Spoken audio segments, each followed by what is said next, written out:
For those of you who'd like access to this content, follow the link in the description box, visit our Patreon page, and subscribe to the Black Kluge tier.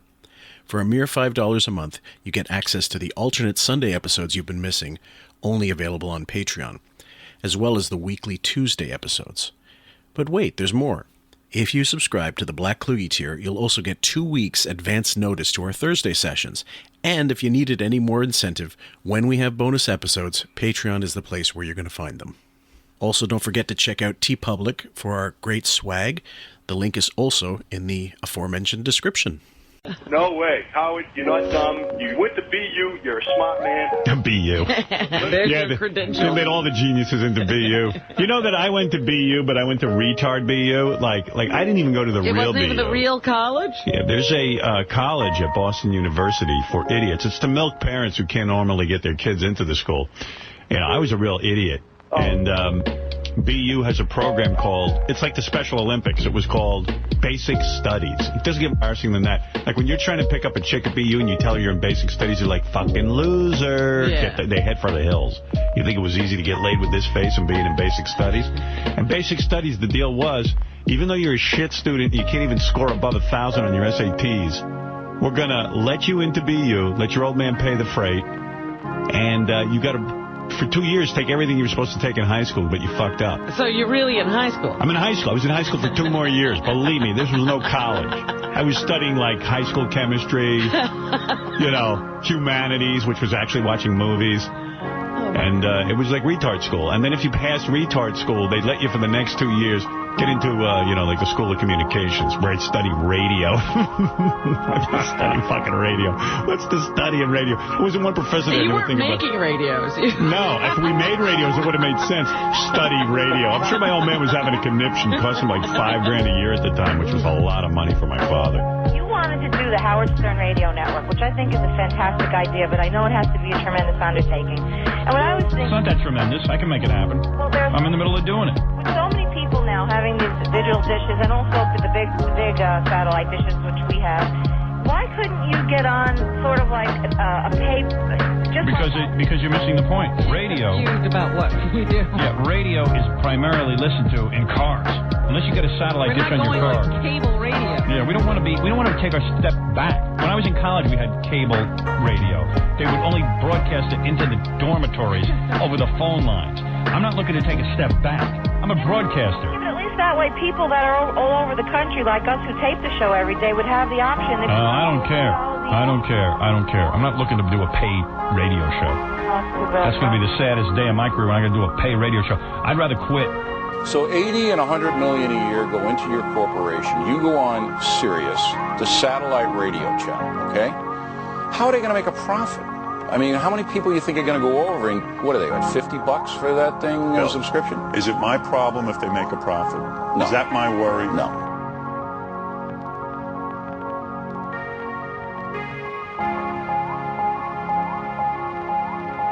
Welcome, ladies and gents, to QF, a podcast about Howard Stern. I'm Fillmore, your host, a.k.a. Jim Fix, and with me is Sam, back from a week. I had to take a week off for grading and stuff. How are you, Sam? Oh, I'm ready to go. Well, guys, this dates back to November. Sorry, let me get this right. September 16th, 2009. A patron had suggested this one, but it was already on the long master list that I have that not updated and sent to people. It involves a caller calling in asking about Beth, which leads to a discussion about, Howard missing her when she goes somewhere. But it ties in perfectly with the modern breakdowns that we do. That she can't get to France. She can't go anywhere without him, that kind of thing. And this is post-marriage. So they're just newly, quote unquote, married. And maybe before, it always seemed a little bit codependent and weird. But now that we know so much more, especially in these newer things, what does he always say? He says, I need you here to know that I'm here. Basically, yes. I need to feel like somebody is always in my presence. It doesn't really matter if it's Beth or anybody else. It's whoever he can boss around and control.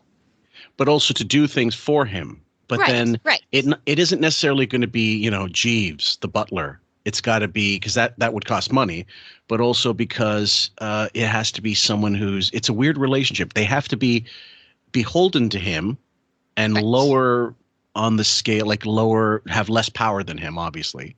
Less power, and they also cannot force their will upon him, meaning if he starts to feel things sour or some tension, he can't have that either. So you have to Correct. be in his presence, but you have to be totally in servitude to him. And You got it. cannot annoy him or try to force things upon him that he doesn't want to do, even if you want to do them.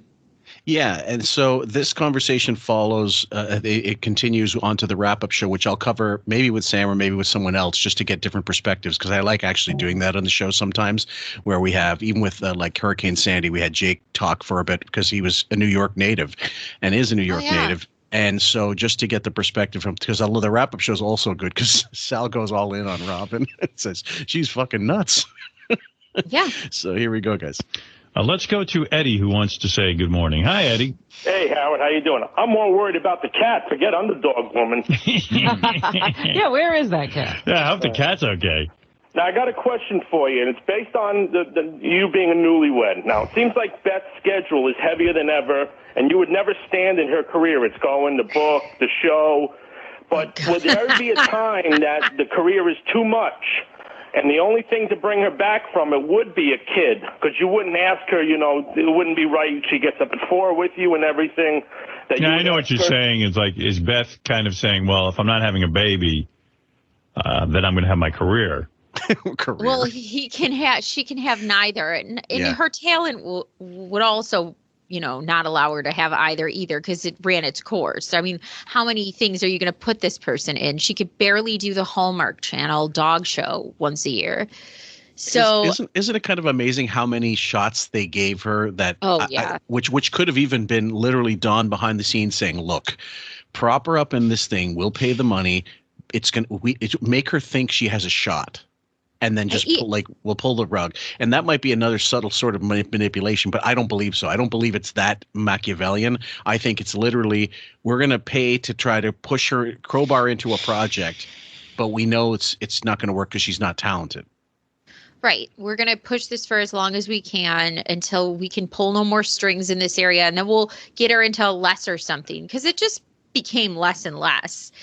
Including just like even Hampton's magazine cover, like won't have her on every month, right? Like they used to, right? Like what is that telling you? It's like the J-Lo thing, like the metric. When the metric tells you, no one's buying your record. If no one's buying your record, who's going to go see your movie or watch Atlas, see this concert?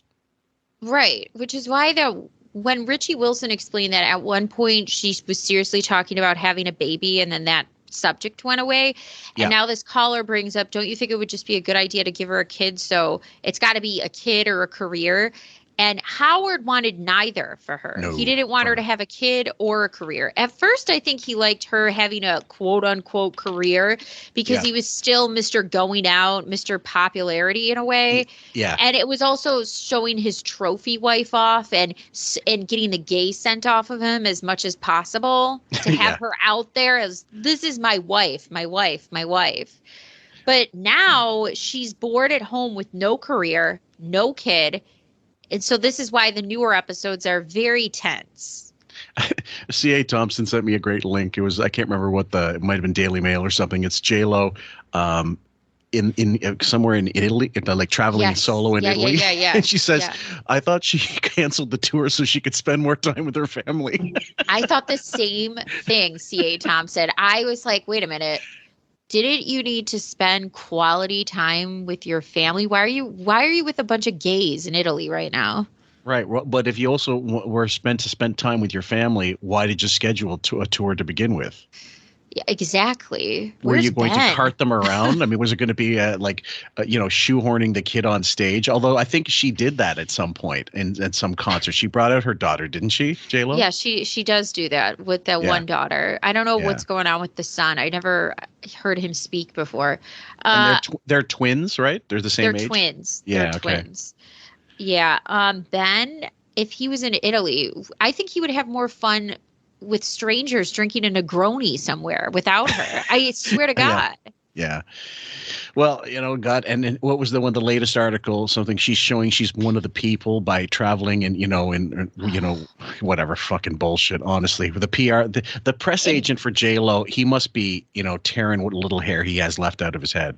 But it never stops. I think this is the problem, too, that Ben slowly realized the insanity of the J-Lo train is even without Ben. She was doing it with A-Rod. She was doing it with Mark Anthony. She was doing it with that trans-loving backup dancer. Yeah. Cass, whatever the fuck.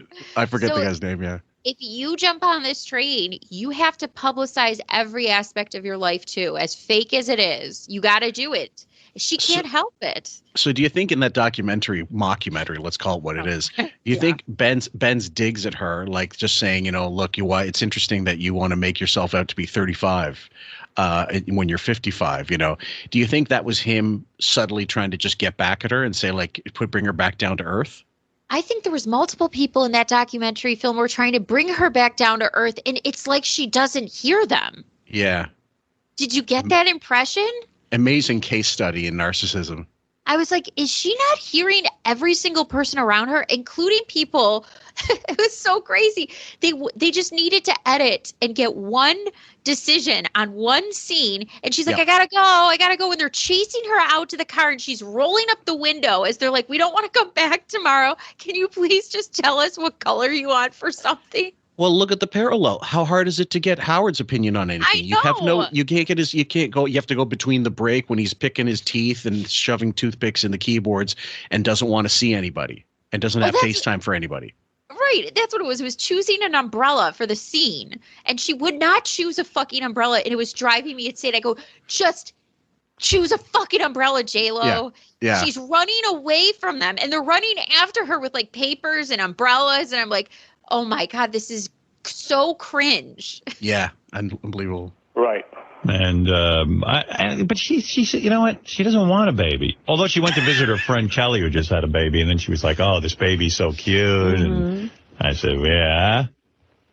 She goes, "Oh, this would be nice to have a baby." And I was like, "Oh." She said that? Yeah. You mean a second baby? Right. It would be a better baby than Howard. It would be so much easier. Yeah. Same process. At least it wouldn't talk for the first little while. I mean, a 6-week-old would be amazing compared to Howard. Robin's ears perked right up. Oh, yeah. She did? Yeah.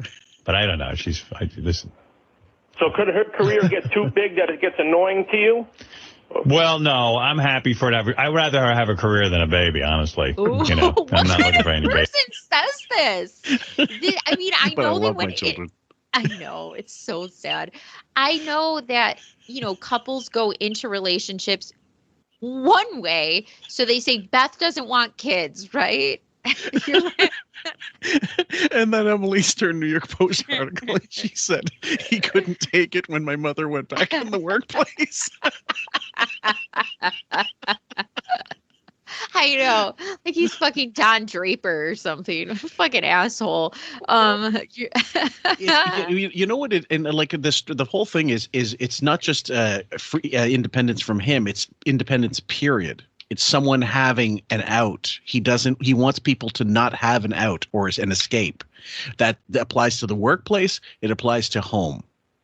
Break it all, you man-hand brat. Yeah, exactly. Maybe so. But what if her career was to the point that she had to stay busy like this guy? You stay away all the time? Yeah, that would never work. Long distance relationships to me don't work. I see.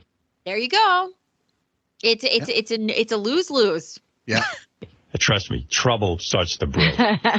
Trouble I don't care to even speak about. It's a lot of pressure. Yeah, long distance don't work for me.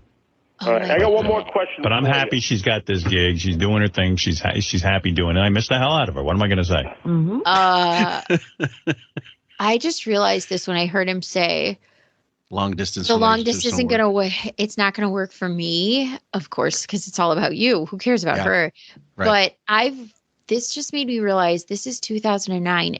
This has been bubbling under the surface for so long. I don't know how she hasn't exploded. For real. this is officially this year. Like if it's, hold on, what is it, 6/17? Oh my God, it literally is 15 years ago. Wow. Yeah, Good just math. about like with Phil. a week I wouldn't difference. even attempted. Yeah, a week. No, sorry, it's not 9/16. I thought it was June 16th. No, it'll be this September. It'll have been 15 years, but it's Holy just shit. about. And she's still like, and it's just getting worse and worse. He has less clout. He has less money. I mean, yes, he's still got loads of money, but he's not a power player. Well, that's why I'm saying maybe her way of expressing herself and exploding is inside. So that's why the hair loss. That's why the nutrition and the tendons showing in her neck. That's why the little girl dresses and little pigtails and braids and looking like she's 10 and overalls 24/7 with little cat shirts. I really think that a part of it is instead of blowing up on him, she's resorts into little girlness. Mm-hmm.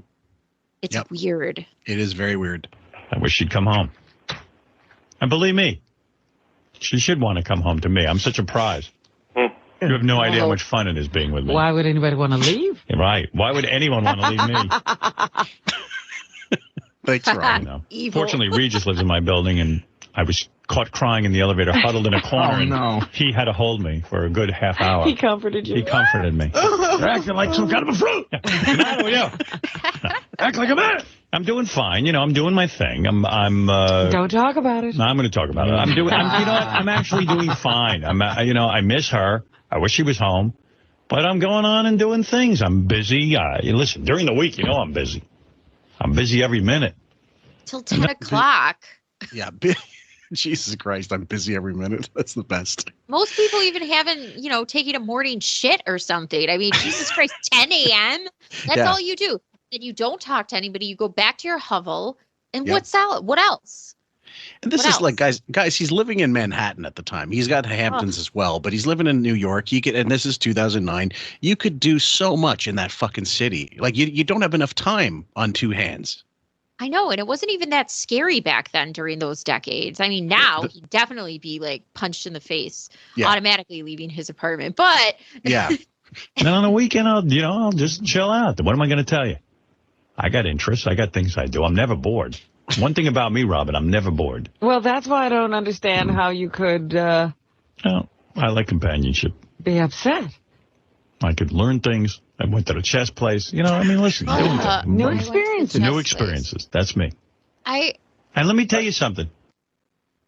When he says companionship, it's not how you or I think of companionship. It's, I don't even care if she's talking to me or paying attention. It's more like, I just want to know she's in a room near me. Yeah, she needs to be in the like in the movie Aliens when they hear the beeping from the radar. Like, she's got to be somewhere in the vicinity. That's it. And chess is a really good analogy. Like, he might not be thinking about using some piece on a board for a move, but he wants to know that he has all those pieces available when he feels like placing them and moving them. And that's how Beth is. Beth is a chess piece. Sometimes he feels like activating her, but if he just wants her to sit there for a few moves, she better just be there when he's ready. Yeah, well, Queen to Schnook 1. I feel bad for Beth because you know what? Where I am, that's where the party is. You're the exciting one. I'm the exciting one. What, am I the exciting one? See, my therapist's been working with me. Says, why does it always seem it's more exciting where Mother is? See? Party picking out raisins and M&Ms from a trail mix and then putting them back in. Woohoo! Oh, Christ almighty. I'm learning a lot. I'm the exciting guy. Yeah. I'm fun. That's where the action is. Right. Zippity-doo-dah, zippity-yay. My, what a wonderful day. You'll never be away from a party because you are the party. That's right. Yeah, so that's a good way. I cry for her because I know the pain she must feel being away That's from right. The parade goes with you. Yep. Where What can was I she tell you? exactly? Okay, it's 2009. I don't remember what particular gig this was. The Mom Caves thing was 2012. 2009, probably just some fashion show. I can't remember what she was doing in 2009, actually. Oh, God, I hope she was fucking so many people behind his back. Oh, yeah, guaranteed. But I do miss her. Yeah, I got one more question for you. I didn't get married to be apart from her. You understand? Right. All right. I know. I don't know why you get married. But I don't. Oh, you know. even admit you want to be married. No. But it's not. It's not that I want somebody that I'm going to miss if they leave. Stop it. That's ridiculous. Stop it. It's somebody you enjoy being with. Yeah, that's what I'm looking at. I would like to enjoy being with somebody, but I would never. Stop being a hard ass. Put a guilt trip on them if they needed to go somewhere. Did I put a guilt trip on my wife? Yes, I think you did. You're wrong. Yes. You're right, Robin, in this situation. But it's interesting. It's almost like we think that, Robin's going at him from this angle because she understands him, but it's also because she wants to assert herself and to be seen in a certain light as well. As I don't need a man, even though it's like nobody wants her and wants to marry her anyway. Right, but do you see what I'm saying? It's not really so much for. Right. It's not. It's not as clear cut. It's not just she's picking. She's not taken up for Beth. She's wanting. Yeah, she wanted to put off this image like because this is, keep in mind, this is Brendan Murphy 15 Foundation era or going into 15 Foundation basically, and she's losing weight and she's thinner and she's feeling all confident about herself. So she thinks, I'm woman, hear me, you fucking bore. And then and then finally, I don't need someone. She's Florentine's left her, by the way, since then. So she's in between guys. She thinks she's some kind of catch. And so her arrogance is at an all-time high. Very high. So what she's doing is she's really trying to trump Howard in saying, look, I'm more independent. I'm a stronger person than you. I'm more capable of whatever. And look, in all walks of life, there, you talk about the level of socialization. Can Robin schmooze? Yes. She's irritating, but she can. Can she go out and enjoy a dinner? Yes, she can. Can she enjoy traveling? She absolutely can. These are things she'll always have over him. Let's not forget how Robin started off speaking about Beth when this relationship got started. It wasn't the best. No, it was very condescending, and she got her cracks in quite a bit. Yeah, about I mean, like, Beth. do you think they're a physical match? Now, when the audience themselves really turned on Beth, that's when Robin kind of toned it down and became more on Beth's side for Howard's sake. Yeah. But I really think, too, this is also not just shitting on Howard, but it is shitting on Beth. Like this weak marriage, codependency. Yep. I didn't. I'm happy for her. I think you did. You're lying. I think you did. I did not. I'm the one who said she wasn't going to go, and I said to her, you should do it. Did. See, look at that. She didn't even, she was afraid to even go because she knew what you were Robin's doing. trying to act like a hard ass right now, but the fact is she's dying to get married. I'm not dying to do anything. I'd like to do a lot of things. You're now looking for a husband. I know that. Please, I'm looking for a husband. I've heard it from several people. Who do you talk to? She's right. Who do you talk to? Yeah. Who's talking to Howard about Robin wants to get married? Right. Yeah, like Ralph. Let's just say it. That's people it. say it. Yeah, Ralph. None of your business. I'm not talking to you. Chess club talking about I'm not talking to you, but I talk to other people about you. The chess guy told you I was looking for a husband. She's like right. Robin right now. Yeah. The kid who beat him told No, you told me on the air that now you would get married. Yeah, but now you're saying I know for a fact that you're dying. I'm not dying. I'm having a good time. Sadly, she was dying. She just didn't know it. That cancer was right in her. Like, that's the sad part. See, Anne-Marie, there's a leak. What? Someone's talking. There's a leak. And girls' night out? Someone's talking. These are my innermost thoughts. Plug it up. Wow. No, but Someone is deep throat. You were someone who always said, But he's no Jackie. I love Jackie's Robin. Jackie's version of Robin was funny. Fred's is always try hard. Oh, it's very, very not as funny. I honestly think when Robin was on her high horse like this, she kind of entertained all sorts of ideas. So marriage might have been one of them. You know what I mean? It was just this grandiosity that used to happen when Robin was on this high of herself. Mm-hmm. You know? Yeah, well, I mean, I think, yes, at this point in time when she's so full of herself and so, re-energized, let's use that expression, that might have been one thing, sure. But I think she's also enjoying using this as a fucking weapon against him. Like, oh, I don't need to have a companion with me. But also because she knows exactly what he's like. Yep. She knows the beard stuff. She knows what you don't think her and Don Buchwald have been having dinner and they know what they have to deal with Howard, both of them? Forever she knows. I'm surprised that it's never just come to a boiling point with her either. Yes, I'm surprised she hasn't gone on the air and just said, well, she did ask, are you gay online Yes. on live when it was recorded. And I'm married. I'm married, exactly. I could never get married. I don't want to be married, but Bob, you understand. No, I'm willing to explore it. I have no idea what it would be like. All right, let's go to Jamie. That's sorry. all. Jamie, you're on the air. Hey now. Hey now. Come on, man. Let's do it. Quit whining, Howard. Who's whining? You got a fucking supermodel fucking girl. Oh, you got God. all the money in the world, and you're whining that your girl's away? Yeah. Why wouldn't I whine about that? You whine too much. I love you. You whine too much. Why the fuck do I bother with this audience? Yeah, I love it. I'm so sick of my goddamn audience. I've had it with you guys. Tune into that terrestrial radio. Do me a favor. Leave me alone. Why me? Hey, let me play a game or something. You know, I'm all gamed out. Let me alone. Gary, You're the man. You're the man, Artie. Why me? Gary, am I all gamed out? What's that? Am I all gamed out? I mean, we gave away the money and all that? No, I got a couple of games. You got any money? Yeah, I got some money. I got it. Yeah, we got money from a sponsor. Yeah, we got some money, not from me, ever. Ever. You want to let this guy play a game? Yeah, please. All right. Suddenly I'm not such a whiner, huh? Yeah. Yeah, that's Suddenly you're okay. You're the man, Howard. Yeah, suddenly I'm the man. Here's what I have.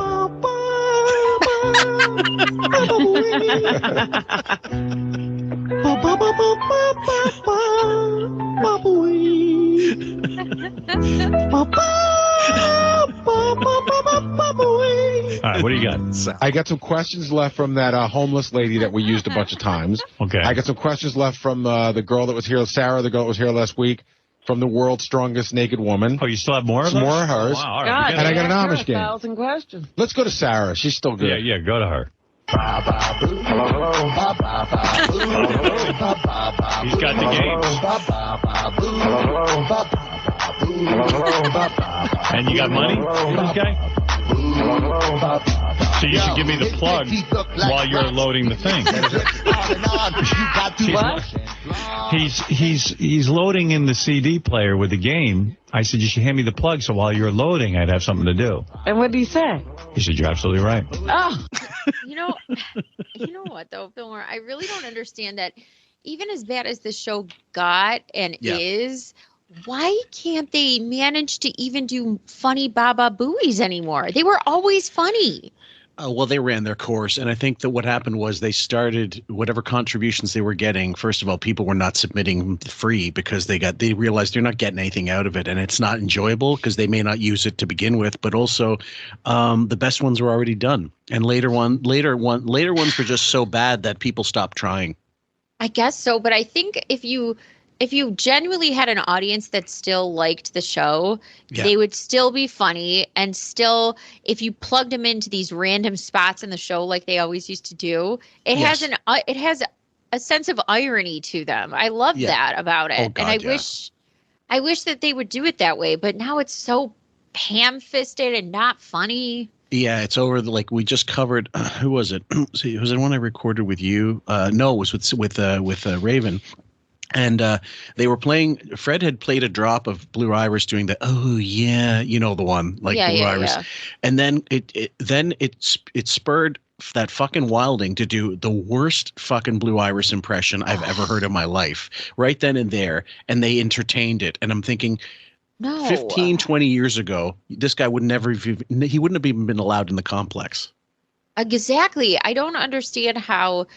And they also used to just never really lead into the Baba Booey. It would just be dropped like this. Yes. We just got two funny Baba Booies back to back out of nowhere when we said we were playing a game, but now we're hearing these two funny songs. That's how it used to be. Well, I think there definitely was a sit down with Fred. Someone had to sit him down and say, it was probably like Marcy, like, look, we're not going drop heavy anymore.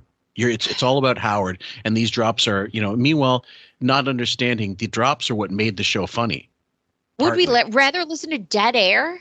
Yeah, that's what the show they want, dude. Like, let Howard be the one to determine when a drop comes. And like, well, that's not how it worked. That's not. You had to trust Fred to put these drops in, and he was generally pretty good. And now he's just like, okay, I'm going to wake up Fred. Fred, do you have any Baba Booey's parodies for us? It's like, oh, God, why are you, what? This is ew. That's pretty much it. I don't argue. Doesn't argue. Just doesn't do it. All right, here we go. Here's a game. And you're going to be playing for $500 cash and a $500 Steven Singer gift card, courtesy of Steven Singer Jewelers. Visit IHateStevenSinger.com. Okay. Sweet. They're good, those guys, Steven Singer. Love Steven Singer. Love that guy. Guys, beyond the game, we're going to cut short because it actually continues into the wrap-up show, which we're not going to play, but there's a segment of it on the following day, which is where the main argument happens on the 9/17. So here, it picks up where the wrap-up show left off the previous day. But Sal made the best point I've ever heard him make, actually, about you, Robin. What did I do? Well, crazy. He was talking about, when you and I were sort of going at each other, and I was talking about how you want to be married, and you made this statement, and Sal actually really hit into something. What did I say? Sal, what'd you think of that whole exchange? Typical Robin. In what way? She's an alien. I don't mean that in the way you might be thinking. She's just not from this planet. I don't get her. I mean, every day some wacky shit just comes out of her. The fact that you, as a human being, she can't find love. She can't attach herself to somebody. She always pushes men away. She wants to be with somebody, but not somebody she'll miss. What the fuck? I mean, that was key. Oh. You said... Yeah. He doesn't see it, that they're both aliens. Yeah. He doesn't see it. He just sees her. Right? Because Howard can do no wrong, of course. That's why. That's the problem with Sal's little observation. I'm sure after the Marcy Turk era, he's seeing both aliens. Oh, big real time, clear. Yeah. Oh, yeah. I want to be in love with somebody, but not with somebody I'm going to miss. I never said that. See, you did. people are Get the I tape. said I'm not looking to be with somebody so I'll miss them if they leave. That's what I said. No. I said I wanted to be with somebody because I care about them. Robin, you know what love but is? I would always want somebody to pursue their dreams. What is love? That's not the same thing. Making me upset. That's not what I'm talking about. What is love to you? Oh, my God. What is love to you? Who are your children? Yeah. I mean, what is love to you, Allison? I'd rather have Beth had a career than a child. This sounds like a family man to me. This is somebody who was crying over a pen. Yes. And I mean, because the insanity of him saying, what is love to you? Right. You said you don't even know what love is, I think like maybe last week. Mm-hmm. That you don't know how to love. Right. I had to go to his therapy to be a better father. I mean, that's great if that were true. Yeah, if that were actually true. But he goes in there and he starts telling tales about Nam to the psychiatrist and then leaves. Oh. It's all bullshit. Oh, my God. He's probably complaining over a celebrity guest list he was left off of. And don't start yelling. Tell me in a calm voice. Because you won't listen to me. You're talking and not letting me tell you what I said. What is love? What is love? I want to know what love is. What is it? What is your definition of love? I want to know. I don't have a definition of love. Are you thinking the same as me? What is love? Lady, don't hurt me. Don't hurt me. Yes, you do. Everyone does. How do you know when you're in love with someone? Everyone does. I have to. Have you ever been in love? Yes. Okay. What was that experience like? It's a deep caring for someone. Okay. So you care for somebody. Yeah. This someone wasn't you. Now, you said you're open to the idea of marriage. Sure. Okay. Already knows he knows the customers in the room, too. How basic is this? This is like the first day of school. This is A. This is B. Here's C. Well, this is when Howard's basic. asking that when Howard's asking that question, he's not asking what's love to you. He really is asking what is love because he doesn't know. Neither does she. No. So far, so good, right? Okay, we're on the same page. On the same page. You said what I've said. All right. I would assume if you marry someone, you would be in love with them. Am I correct? I would hope so, yes. Okay. Now, let me ask you a question. Do you think it would be unusual that if your husband, who you're madly in love with, went away for a month, that you would miss them? No. You think that You think you Why would I not miss them? I can still talk to them. It's not like they got on Wow. You're the sick. You're Mayflower. Psycho. And you can't ever talk to them ever. You're lying. I know what she's talking about, but she's not articulating it well enough. You miss the person, of course, because they're not around. Obviously, you would miss them from time to time, but you keep yourself busy during that time. They're doing what they're doing. You can communicate with them. This is pre-smartphones, guys, obviously, or just about pre-smartphones, and or the initial onslaught of fucking clunker iPhones and shit. But you're not doing FaceTime. You're not doing you're not doing video conferencing just quite yet. But you can always keep in touch with someone with their cell phone and just or direct line, and you're not going to have so much of a problem if you're a developed human being. I mean, I even like during the day or something, I'll be like, I miss you or something cute like that. But it's not like I'm going to die without you sort of thing. Right. You're not going to write a song about it and go on tour, selling $500 a ticket. I think that Robin's just not, I think now she's just saying this because she's laying her flag in this point. And yes, that's that. It's my point is I don't need anybody and I won't miss them. Right. Meanwhile. Oh my! Would you miss the person? And then I would also go see them. Let's say you couldn't. I would look forward to enjoying them. I didn't ask you that. Would you miss them when they were? Let's say they were gone for I'm going to go visit Beth, but I'm not going to see her for 2 weeks. Do you think it's unusual that I make this statement? I would miss her for 2 weeks. Yes, the way you say it, because it's like I'm inconvenienced. I said I missed her. This is what it is. Okay. The problem. So here what's with the problem. This is not a normal conversation between two normal people. So she is seeing beyond the words. It's so layered because on one hand, Robin is pretending not to understand what really missing somebody is. Yes. On the other hand, Howard's pretending that he's normal and is missing somebody like a normal person. Robin, on the next layer, is seeing past that and saying, I know what you mean by missing someone, and it isn't about the missing somebody that you're alleging to speak about. That's not what you're saying. You're not missing them because you love them. You're missing them because you're missing your caretaker. Exactly. You're missing your chess piece. Yes. And I can't pick it up for the next 2 weeks if I want to. And I'm mad about that. I know it's a knight, but it's always in the shape of a horse on the chess piece. Every fucking You're time. missing your horse. That is the Photoshop. Beth's head on a chessboard with Wiggerus crying in the corner somewhere. Absolutely. It sounds like to me. Have you ever missed anyone? You're psychotic. You're uncontrollable now. Oh, okay. You've gone completely off the deep end. You know what it is, and I'm going to tell you what you. I've not gone off the deep end. Off the air. This is this character you've developed on the air. Now, a little bit truth there, but I think he's digging harder now into you're psychotic. You've gone off the deep end because what did she just do? She pinched a nerve. She hit a point by saying, that's not what you mean by missing someone. Correct. You're missing. You're inconvenienced, and you're interchanging the word inconvenienced and miss. Yes. I understand what missing somebody is, but that's not what we're talking about when you're saying it. Absolutely. Because off the air, you're an asshole. No, because you don't you know developed who a character. I am, I don't. and you will continually misinterpret. This is not the person I talk to off the air. And then tell you're being me a hard ass. Be yourself. I am Be not yourself. Me. Be yourself. Oh, stop.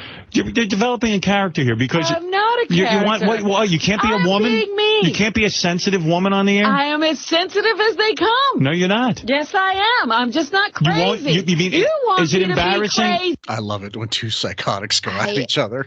I love it because they're both right. And they're both wrong.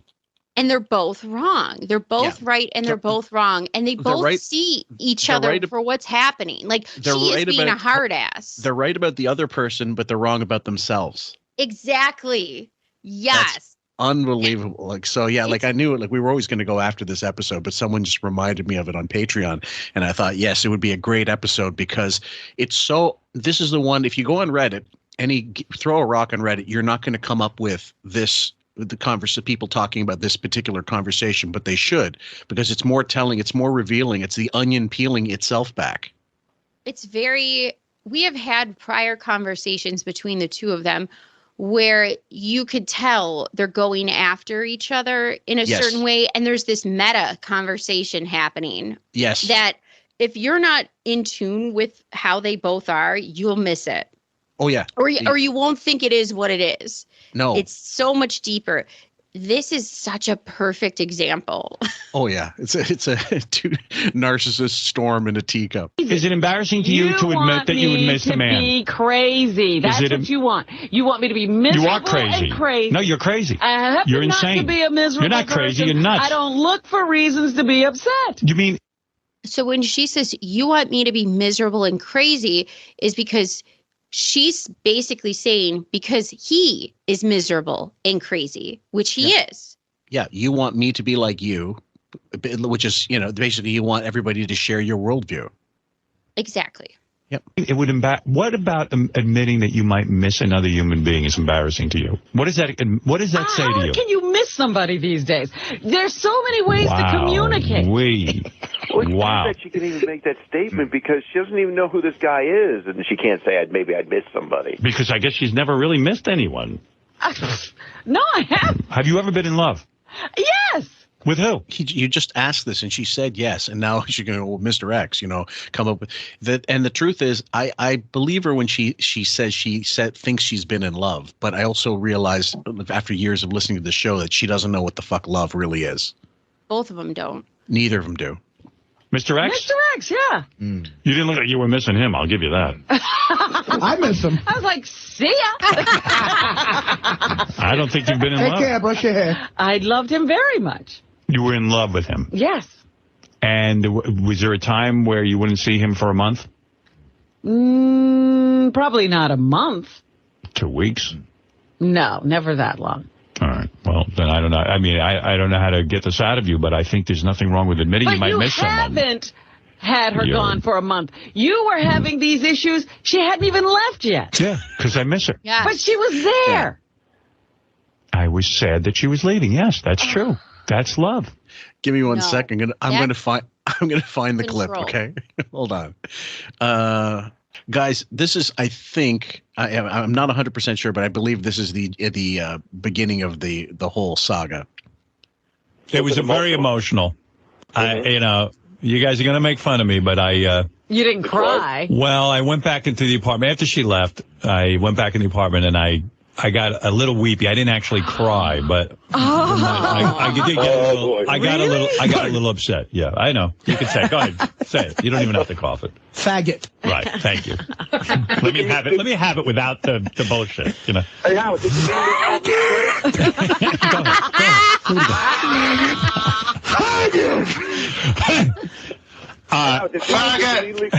I think it's sociopathic to say that you got a little whatever, basically emotional, but didn't cry. Yeah. Anytime you watch one of those ID channel interviews where a husband murdered his wife, but is in an interview room with the cop, one of the first giveaways they always say is they're so emotional, but no tears are coming out of their eyes. Like they're doing the noises of crying. They're making the actions with their hands, putting them up to their face like they're crying, but nothing's happening. That's the way I feel when I hear that. Do you know what got me teary-eyed yesterday? What? There's a video of, do you remember, I think it's something. Wait, hold on. Let's see if there's a caller on the line. Let's play a game. Yeah. Everybody, let's see.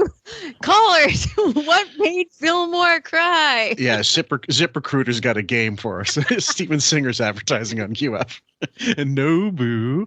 You know that Judge Caprio fellow that retired last year? Oh my God, I love those. I cry on those too. Oh my Okay, God. no. Okay, he is going through cancer treatment now. No way. Yeah, there's a video, and one of the most famous. When I saw it, I was like, I'm surprised he didn't break down. There was an old fella who was like 96, 98, yeah. 96. He had a speeding son? ticket. He had a speeding ticket. His son is handicapped, and he had to take care of him. He had to take him for some. I know his son had cancer, I think. Yes, for blood work. blood work. So he had to drive him, and he just threw out this parking ticket basically. And so he got a visit from the same old fella. In the courtroom, they set it up. And of course, the judge has lost his hair from the chemo treatment, and he's probably, I don't think it's a good prognosis, but they brought this old fella back who's still alive, and they hugged each other. And I have to admit, I teared up a bit. I will be bawling because at that first video, I cried. I can't believe you said that. It is so strange to think about you on a completely opposite, end of the world. And we're watching the same things and crying. I mean, that's amazing. But I love that guy. Yeah, it's just I thought Caprio, and I messaged him on Twitter. I messaged Artie. I posted it on my Twitter. You can check it on my feed. And I what do you call it? I tagged Artie. And I said, is he any relation? Because he's got Caprio on his mother's side. I love that guy. So if anybody's bingo card was Judge Caprio, you win. I don't think anybody would have got that one, but, it's a long shot. Oh, please. That's ridiculousness. That's ridiculous. No, what do you think love ridiculous. Is? I'm in touch with my feelings. You're not. You're not in You're touch fucking with off the wall. You're off the wall. You're crazy. Well, you're having feelings of missing a person while they're still there. No, I knew that I would miss her. But how did you know that? She hadn't done it yet. He was crying because, oh my God, that means I'm going to have to flush my own toilet now. I know. It would be one thing if I know my kid's going off to college. Sure. I'm going to miss them. You're going to get those feelings days before they go. I'm letting my baby go. I'm sure I'm going to feel the same way. Empty nest syndrome or whatever they call it. I want her to go out of state and get that whole experience, or even out of the country if she wants. I don't care. Yeah. I would be happy with whatever she wants to do, but I want her to get out of the house and go experience life. I'll definitely be the week before a mess. Yeah. I think I would feel that way if I knew I was sending my son off to the military. And I'm not going to see you for a deployment for a long time, Well, for my parents' 25th wedding anniversary, we brought my mom's mother, over to surprise her at this dinner, this big banquet. Everybody was there, and she had no idea. We kept it a secret. So my other aunt paid for my yaya to come over, and it's on video. And I hate looking at it because I'm 12 and I got this big head of hair. Oh. And but Mom was just and she had seen her a couple of years before because we traveled to Greece, but she hadn't expected it, and she was just blown away. And she said she couldn't have been surprised anymore. Isn't it so great? Because we did my mom's a birthday surprise for at my aunt's house one time. And isn't it funny? I don't know if you experienced this, but all of a sudden when your parents, I guess I noticed this when my mom was surprised, turned into she was emotional, but it's almost like they become young or something. Like their reactions are so young looking. Like my mom put her hand to her eyes, like she was crying and just blown away. She just looked like a little girl to me for a second, the way she was surprised. Well, it reduces people to their emotional their essence, right? Because unless you're a person that's really fucking stonewall killer or something, and you don't, if you're Richard Kuklinski, I guess you don't cry but even he did actually. That's the most amazing thing about the interviews with him in prison are when he talks about his family and what he did to them, and then he starts crying and he goes, "You're not very macho, Obviously, you're surprised to see that a sociopath can cry, but it is endearing to see people cry. Unfortunately, that's even if you can feel sympathy for a killer, which I guess most people wouldn't be able to, but on a human level, if you have any feeling, it does. Like I said, it reduces them down to the purest essence. Yeah. I think, but Howard, like him crying, he's not going to cry. We're going to cover it. Wayne and I are going to cover the Timmy the Cat saga, and then we're going to follow it up with him going on about Bianca dying. This is again the whole him being upset about missing Beth is nothing about how you or I would miss our spouses. This is not the normal missing. No, it isn't. Holy mackerel. But Howard, you're the other way. Beth goes away for a night and you miss her. No. And this is what I'm saying. He's already experiencing something that hasn't happened. No. Listen, I'm a functioning... Now, you can tell me that is not crazy, and a lot of people will go along with you, but they're all crazy. Why are you worried about your cat dying, but your cat's not dead yet? Why are you worried about it? I wasn't worried about my cat dying. Yes, you are. I was worried about Why are you worrying suffering. About it? Oh, come on. And wondering what how to do you do know about he's it, suffering? and having to make the decision to put him to sleep. No, that's not true. Yes, it was. Yeah, I believe her 100%. That's normally her. what that's what a pet owner does. And with the Bianca thing, I just listened to a part of it. Actually, it was from 2012, and they gave it painkillers, whatever. A lot of people make this mistake too. They leave a cat or a dog suffering way beyond when they should put them down because they can't do it. They can't bring themselves to do it in a fashion that would be best for the dog. But when they're going through things, you're doing bad by them by letting them suffer. It's torturous. You shouldn't do it. Yeah, it's not fair. And it's also, and I agree with Robin, which is actually a human emotion that I can sympathize with, that dread of feeling like losing a pet and you know that their health is sort of falling apart. It's one of the worst feelings that you know that eventually, fuck, I might have to put down my cat or I might have to put down my dog. But it's awful. It is, the whole process. I think you've lost it. And I think you're not in touch. Well, guess what? We're both of the same opinion about each other. Right.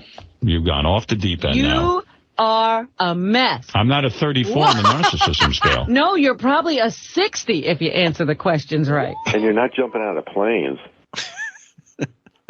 When she said that about the narcissism quiz, one of the best things about the Amber Heard and Johnny Depp trial was when they had that doctor, I don't know, she was hot as fuck.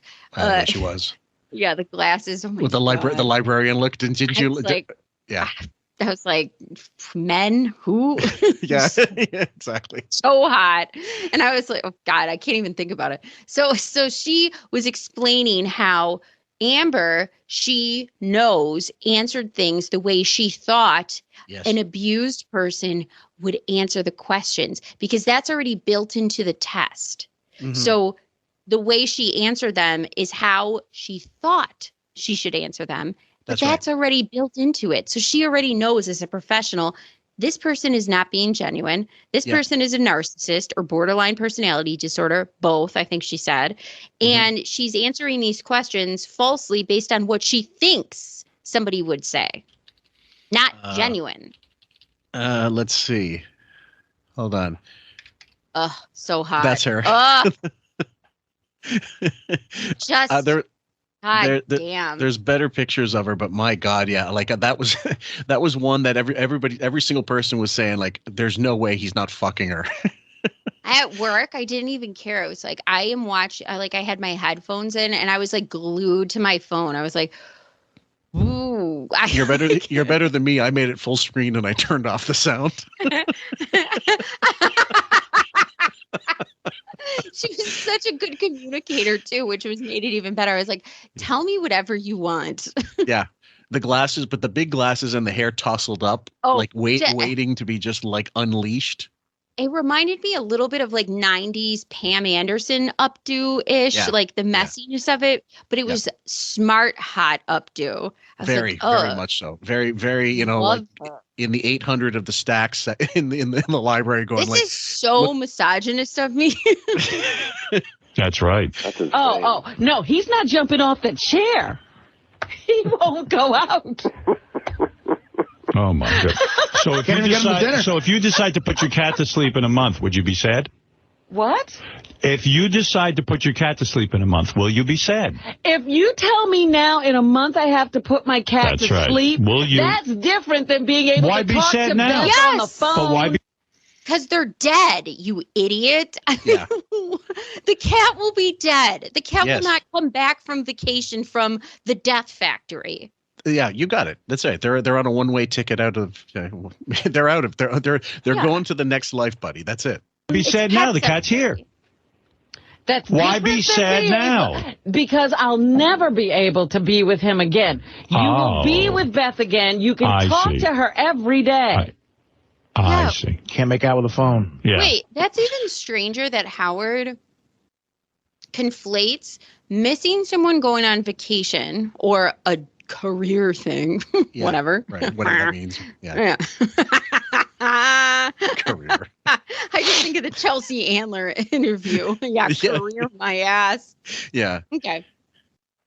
But he compares that to losing a pet that's never coming back, and he doesn't really see the difference. And he thinks that he's doing something with this, challenging her with this proposition, this Right. hypothetical. He actually he thinks in his mind it's the same thing. Somebody leaving and coming back, or somebody dying and you never see again. And that shows you how little he values people and life in general, unless they're serving them. Because if they're away on vacation or if they never come back, it doesn't matter. Both things mean they're leaving him. And that's all that matters. I'll give you one further. If he's supposed to be such a good friend to Robin, why can't he bring up another relationship she's had in her life that he can use as a comparison instead of a fucking cat? Right. Yeah. You claim to be friends and all this shit. Like, you don't know her from before, and you don't have to mention the person's name. You just say, what about that guy you dated when you were blah, blah, blah. And, what did you miss him? Whatever. And like, she doesn't have much in the way of let's say a black book, I suppose, that we know about and that Howard certainly knows about. But the reason is because he doesn't have there's no closeness to him and Robin anymore. They're two sinking ships of narcissism. Exactly. I kind of wonder, like, why didn't he want to know? Like, why all of a sudden now it's important for you to bring this up to her, right? He's bringing this up to her, this comparison. He does actually have some people that he does know she dated, Florentine, Mr. X, which they sort of brought up. Yeah. But I have to imagine he knows some more, right? Back in the day, I would say, or if she now, mind you, if he read the book, which he never did, she mentions a few, like here and there, like at the Air Force pre Howard, so he wouldn't know them, but he'd know if he read the book, he could ask her about them, but he never did, and he won't, and he's a 79 IQ, he can't remember anything, and most of those may have been bullshit anyway because of her book being such science fiction, but there had to be something else somewhere that he could bring up. Possibly, though, because Howard also thinks of Robin as a chess piece too. Yep. So when she's in a relationship, and that's why he always would challenge Mr. X and push that boundary.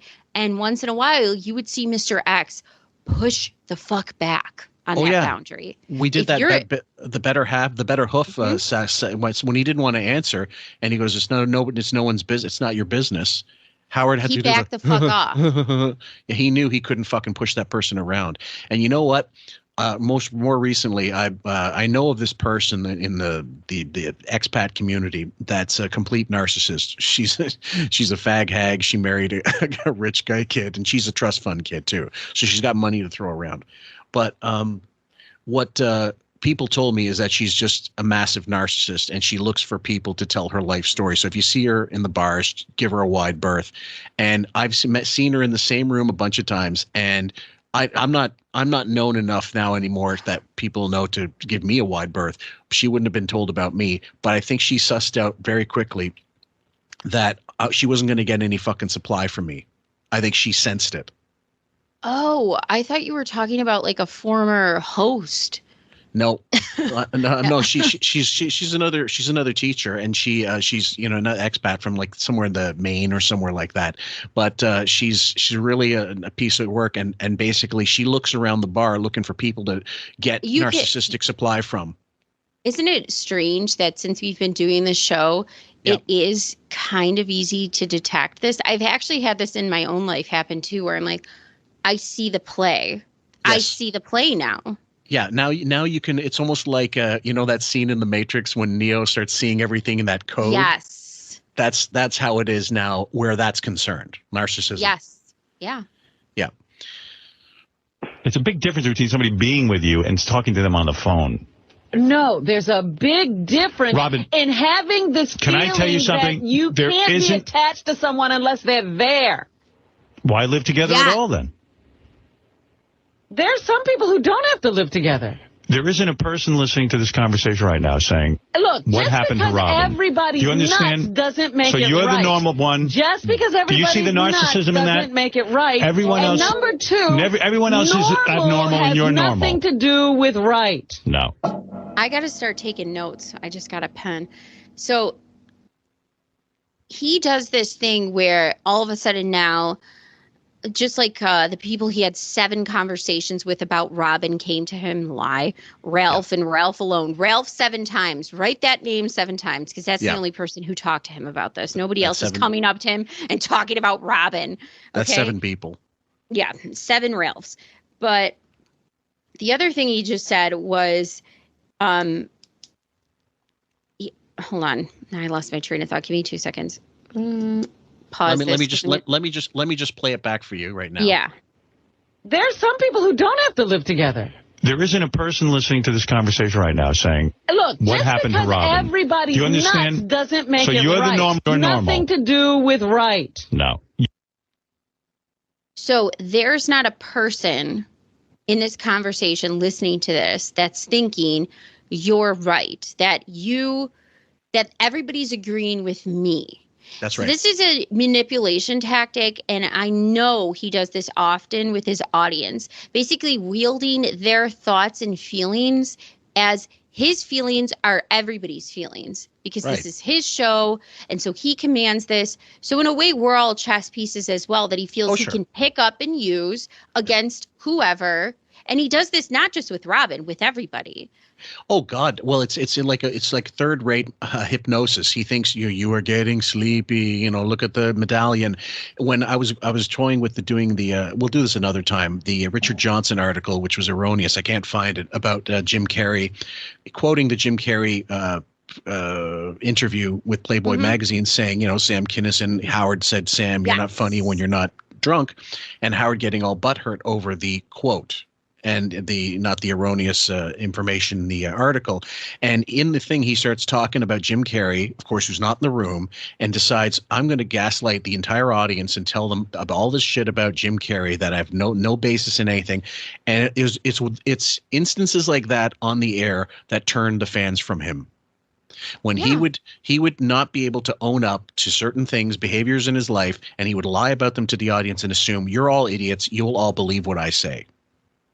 What's worse is there was a time when everybody would believe him, and then he did this shit so many times that every single time he brought people along for this anger ride or this feelings ride, and then slowly turn and just plop off that cliff and say, never mind, that everybody got sick of it. So now when you hear these rants that he does regarding whatever he's upset about, nobody's standing there with you. There is no everybody anymore. There is nobody because you've alienated your entire audience. Nobody believes you, and everybody knows you're lying.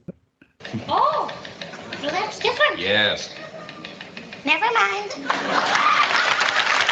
Well, I love when she do that character on SNL, like just fuck up and then forget everything I just said for 2 hours. She do like a 2-minute rant, and all of a sudden I got it fucked up. That reminds me of our Howard one. That's exactly what Howard would do, and if he got called on it, if it was proven, and he had to do an about face. The other one of the biggest I can remember is and unfortunately it was one of our worst episodes, was the Lena Dunham thing. Sorry about that. So that was in the beginning. It was like our 3rd or 4th episode. Yeah. Rick just listened to that episode with Dan Mason, right? Yeah, right. From CBS. But I didn't play the beginning part for him, so he didn't know what was going to happen. Right. So he's going on this journey about fuck Dan Mason, thinking to CBS. When they did the turnaround, he looked at me, his mouth dropped up. He goes, what? And he goes, pause. And I go, what? And he goes, don't even fucking tell me that's not the same Dan Mason. I go, it's not the same Dan Mason. He goes, you got to be shitting me. And I go, yeah. Yep, that's how it works in the camp. You're putting on an act. I don't even believe what you're saying. And I'm just telling you who I am. You don't want to know me. Mm-hmm. Oh, I know who you are, but this is not who you are. Okay. This is the character. I'm Robin. the person you have in your head, not the person I have in my head. You are a narcissist. And you agreeing with Sal, you really ought to question yourself. I agree with Sal. Ballsy. It is ballsy, and the truth is neither of them is the person they have in their own heads. I like that Howard can clearly see a narcissist, but will not own up to it per se in this argument for himself. Not this time. He has done it occasionally. Will. Yeah, he will. Yeah. I agree with Sal. That right there should tell you something. Well, I agree with that. No, but I think I mean, if you care about someone, you could say to them, I'm going to miss you. I'm going to miss, you're going to miss them. No, not Robin. She only misses them. She doesn't even miss them when they're gone, and certainly would never miss them and say, gee, I'm going to miss you when you're gone. She misses her while she's here. No, I said, I'm going to miss you. That's the difference. You're already experiencing the missing. Ugh, I'm so upset she's leaving. Yeah. Uh-huh. I think, and this is exactly how their dynamic is, so Robin's spot on. I think that Howard is harping on this point on Robin's narcissism in this angle because he thinks he's going to seem more human because more actual human beings who don't have narcissistic personality disorder can relate to missing your significant other when they go somewhere or just on a daily basis if you're doing something and you're not with them and you want to be with them, but you're stuck at your desk or you're doing whatever. Yep. I totally think most people can empathize with that. So he's just on this train right now solely. First of all, it's not the same missing that we think of as missing. No, it isn't. And he's lying on the questionnaire to get the result, to not get a 34. And he's driving this home because he knows that this makes Robin look bad. And now look at me. I'm more human. Yep. Than you. And you can hear the tone shift in his voice when he's doing the manipulation. And he's doing it almost like it's almost impassive. Like, yes, you're the narcissist. This is what it's. Guys, I'm telling you, and if I tell you in this even tone voice, you'll know that I'm not emotive. I'm being very analytical, and this is the truth.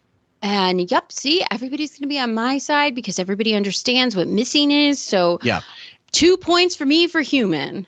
And when I first heard this the first time, I do remember thinking it is nutty what she's saying, but then remembering also that he is nuts for what he's saying.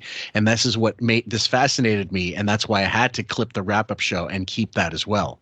Well, was this before or after Keith Abloh? Oh, it's after, because they hadn't been married when they did Abloh. Abloh, I think, was 2007, so this is a couple of years later. So I remember hearing this, and yes, I remember thinking, I understand this is crazy for Robin not to just concede this point. I remember feeling that way. Oh, yeah. But I also remember feeling, after the Abloh thing, this controlling nature of how Howard is with Beth. That was alarming. And it wasn't just the Abloh segment. There was multiple little anecdotes here and there about him controlling her and the relationship and the way people saw it and the way it was covered, et cetera, et cetera. Oh, yeah. So I thought, I don't think he's really being genuine here. No. I like being with her. It depends on how much you let it affect you, but everyone can relate to saying, I'm going to miss somebody. Of course, what Robin is talking about is abnormal. The time that you're with I said I wasn't enjoying. We had a great time. Oh, please. But that's not weird. Of course you would. You realize you're going to miss Beth. Look at who's talking. Listen, you're the only Bond. one. Robin, you're the... See, this is where Robin, this is where she should press the point. Look who I'm listening to. Ralph, your indentured servant butt boy. And I'm listening to you, who, you're completely insane. You're a complete narcissist asshole. Exactly. I mean, Howard, if he could, would hold Beth like, what was that, Elizabeth Smart under the bed in that fucking Tupperware, whatever she was living under. Only one who even I don't care enunciates if I'm the only this. one. I'm simply telling you who I am. Why do I have to be like everybody else for you? But listen, you've got a problem. You need to go back in therapy. I have a problem. See? And he does the same thing with whoever else. Like if Beth goes into therapy, she'll be a better person, will be more complete, all this bullshit. It's all for me, by the way. All for me, me. I think, too, now that I'm thinking about it, a lot of the way he overfeeds and she overfeeds the pets, I think is also a psychological thing where, because then they're going to need me more, because then they're going to have health problems. Oh, big time. Then they're going to have diabetes issues. They're going to need medication. They're going to need eye drops. They're going to need all this shit. So we're going to bring health problems on our pets because then they're going to need us more. I totally believe some of those afflictions they have are due to whatever's happening in that house. Well, are you kidding? Of course they are. Look at when they come in and look at how they go out. There was one video where he filmed her squeezing the piss out of a cat, literally squeezing the piss. And people were like, why are you filming this? Oh, it's to show that, this is how a cat with, bladder problems. This is how you help them empty their bladder. Okay, I guess I don't know enough about cat. Or they're having bladder problems because if you look at the litter box room that they have, right, that is terrible. It looks like the Tasmanian devil took a big fucking diuretic shit around there. Well, everybody knows that certain cats' bathroom behaviors are very personal to how they are. So, like, some cats fine with an open litter box. They don't like a hood. Some cats like the hood in private. Some cats are very clean. Some cats like to kick it around. But they're all very personalized. Beth, in this, like, huge area with just tons of litter boxes all in the open is a horrible idea and would lead to bladder problems for a cat because some of them might not feel comfortable doing their business in the way it's provided. Mrs. Fillmore had a cat when she lived in Halifax with her roommate at the time in her 20s, and she called him Chairman Mao. And he would he had a litter box he would never use. He would use it for the piss, but when he had to shit, he would go into the bathroom, shit behind the toilet, and then cover it up in tissue paper. That is so strange. Yeah, I think it was trying to. It was her dad said, "I've never seen a cat do this in my life." And like he literally associated the toilet with shit and humans using toilet paper. So that's like his trying to emulate. I don't know, something. Growing up, we had two cats, Moses and Jordan, and Moses liked to go in the hood of the litter box, but he also Jordan could not be around. The second he saw Jordan around, he would jump out of the litter box, hold whatever he was doing, and wait till it was all clear. Like, could not have him around. Right. And there's just some cats are bizarre. So this open litter box thing, the fucking cat is probably holding its piss in because you have this, I don't know, giant urinal room. It's anxiety inducing on cats, I suppose. This is tremendous narcissism. It really is. And you know what? I understand why you built up these defenses. You're so I know funny. it works for you. There's no defense here. Yep. You're very, very defensive.